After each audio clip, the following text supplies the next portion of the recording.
guys, and welcome to Baam Anime. It's your girl, Rika.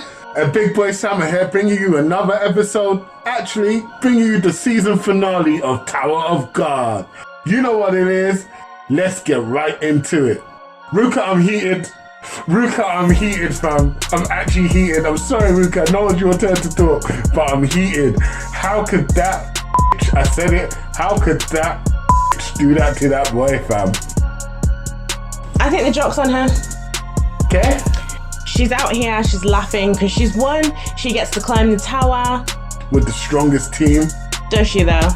Kun is onto her, first of all. Kun is completely onto her. And what she did was everyone's plan. She thinks that she's actually won, but really I think that everyone has used her as a catalyst to Baam being who they know he is. Okay, let's say I agree with you, and it's not really her fault. She's just a... No. I did not say it's not her fault. So she's a then? Yeah. Okay, cool. Right, let's say I agree with you, and she's a cog in this machine plan or whatever, yeah? Does that mean that everyone knew who Baam was beforehand? No. I think that Hang Tan you probably knew. Yeah. Obviously the redhead whose name I still don't remember, but she is obviously working for Hang Tan. Okay.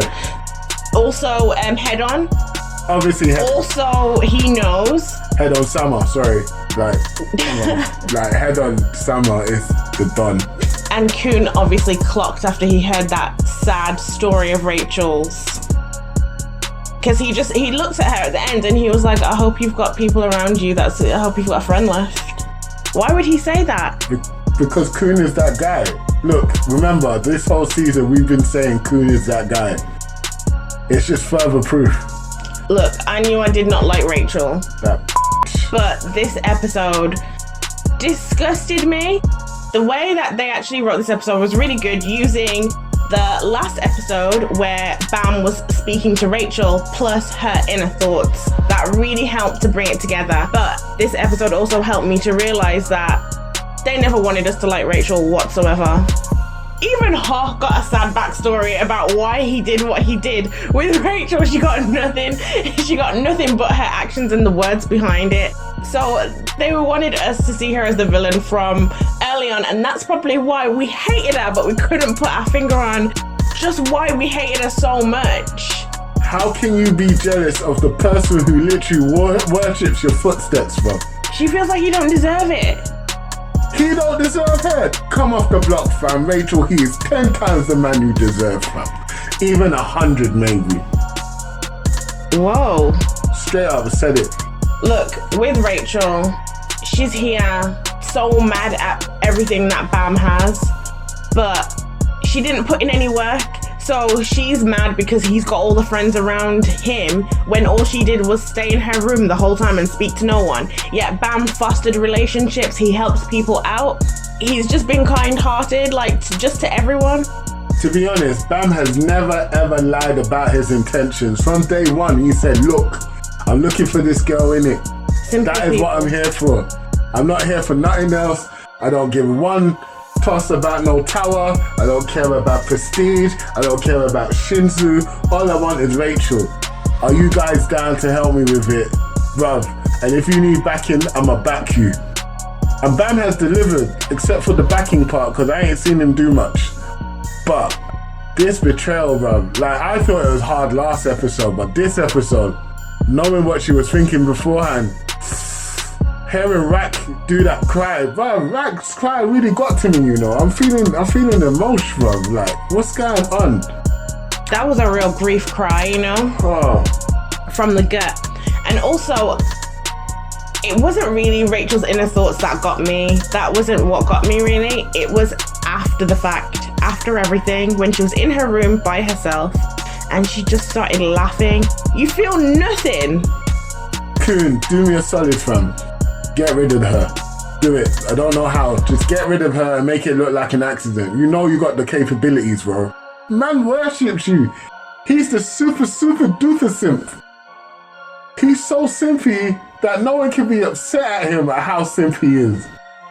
Well, you know, Baam's warmed up on me now because I can see his growth for the second season already.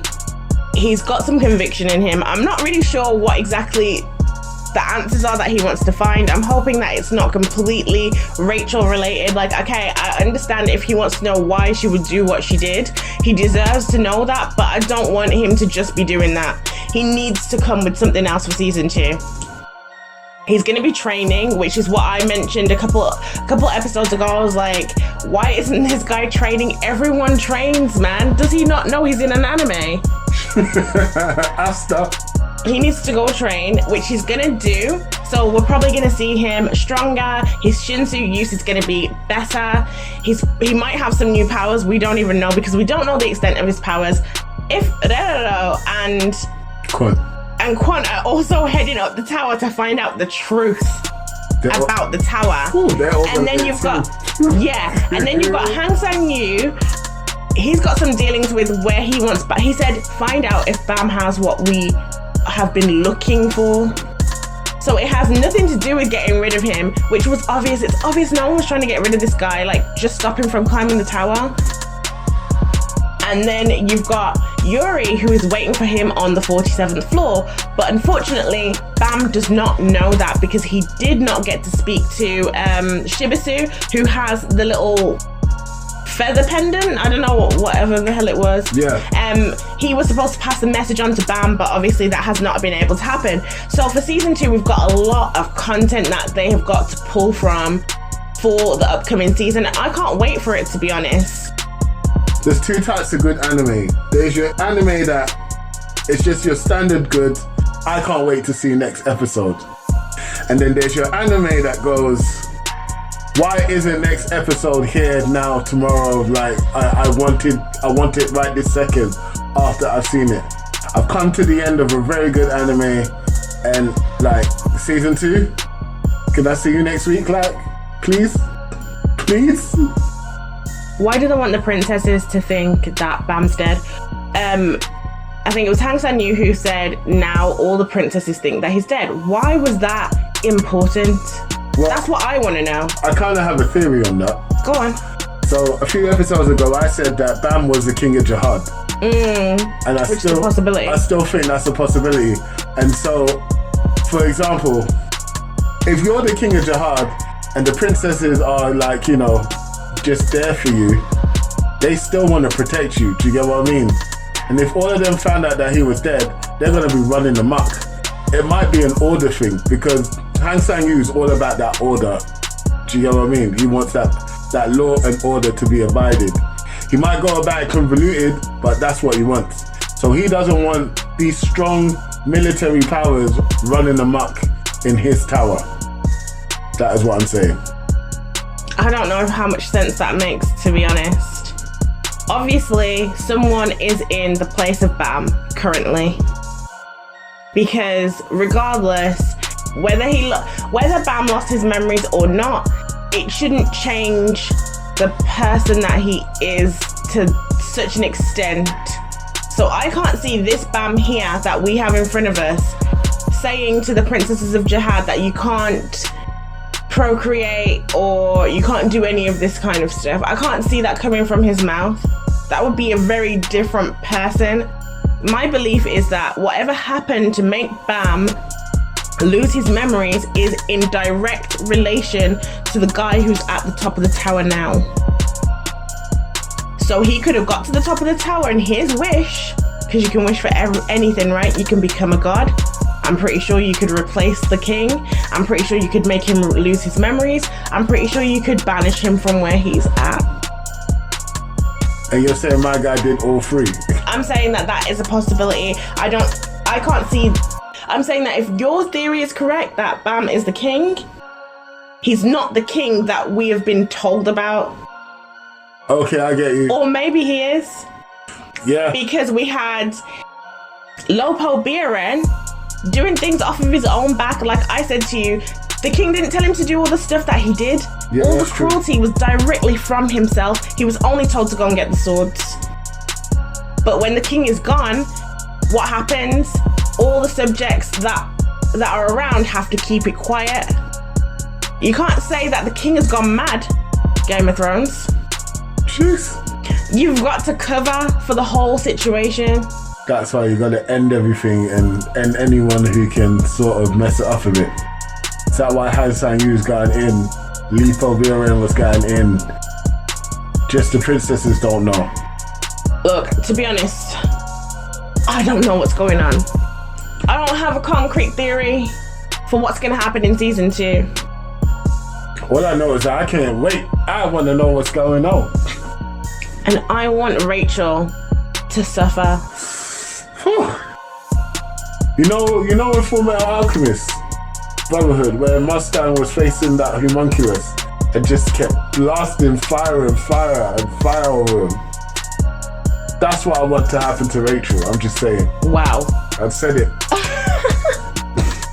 Bruv, catch me in the comments if you disagree, and I'll tell you about yourself too. Also, I feel like it's not really doing it justice if we don't find out why Rachel is this way. And if she is like that, why was she so upset with Baam?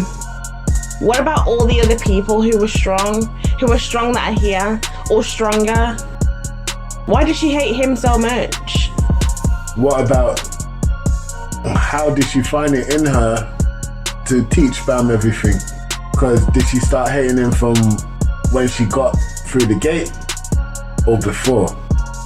No, it was before. That's why she left. That's how she could leave so easily. She said she didn't really feel nothing for him. I want to know what on earth happened to Rachel to make her like this, and how she got to even the gates. Because she said the tower was calling to her, and Head-On said it wasn't calling to you really. It was calling to Baam. So how did she actually open the gates and go through before? But Baam didn't see it until he was wishing for Rachel. So how comes he couldn't hear it calling to him, and how comes it didn't take him and it took her instead when she was useless? Because the tower knew that Baam wouldn't follow through without her. She's the only motivation he had. Head-On is coming. He's coming somewhere, isn't it? He's the god. He understands that, okay, if I need to get this guy, I need to get his girl first. That's the only motivation he's got. Maybe something interesting will happen. Because Head-On is a god. Han Sang can't touch him. Do you get what I mean? So he's got a little bit more perception as to what's going on than everyone else. Why tell her to kill him then? For other reasons we don't know yet. That's why we need a season 2. Meet us in the comments right now. Please. And don't forget to like, subscribe, and share. Peace.